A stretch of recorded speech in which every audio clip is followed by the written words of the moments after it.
C'est un discours de vérité, un discours qui a permis quand même de mettre l'accent sur les problèmes qui minent aujourd'hui le développement harmonieux de notre démocratie. Je crois qu'il le fallait, parce que dans la vie, il faut avoir le courage de temps en temps de s'arrêter et de pouvoir quand même analyser et d'avancer. Et c'est en cela que sa conclusion m'a beaucoup plu. Sa conclusion, c'est la sagesse, pas de guerre des institutions. C'était vraiment à son honneur. Il a essayé de ramener la balle à terre.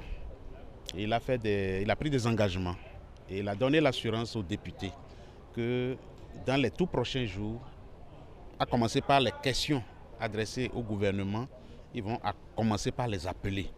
Parce que vous savez ce qui se passe à l'Assemblée ici, la programmation des dossiers, c'est de la conférence des présidents, les membres du bureau et la voix du président de l'Assemblée nationale, elle est prépondérante.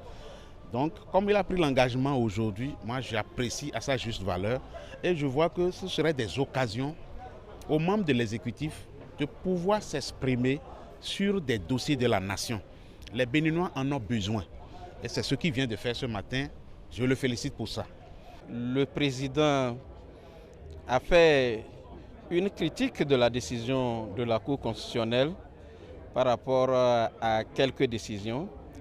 Et en bon démocrate, je crois que cette critique, pour moi, à ce niveau-là, est mal placée. Et puisqu'on se doit de respecter la décision de la Cour constitutionnelle et profiter de la tribune de l'Assemblée nationale pour critiquer cette décision et me paraît un peu inacceptable parce que la décision de la Cour constitutionnelle est inattaquable. Le président a dit qu'il faut éviter la guerre des institutions. Et j'ai dit que nous sommes en plein dans la guerre des institutions.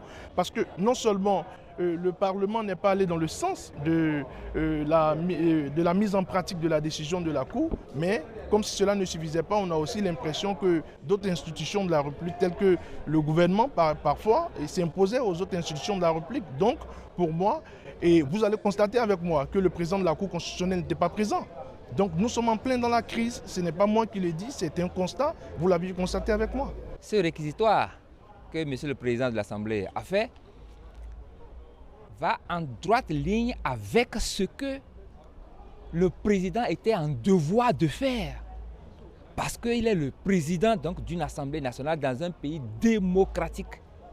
Un pays donc dans lequel les institutions de la République, autant qu'elles sont, elles doivent être respectées dans leurs prérogatives. Pour moi, les propos tenus par M. le Président sont des propos d'un président responsable, d'un président vraiment d'un pays qui se veut véritablement démocratique. Donc cela n'annonce pas une crise entre institutions? Bien entendu que non.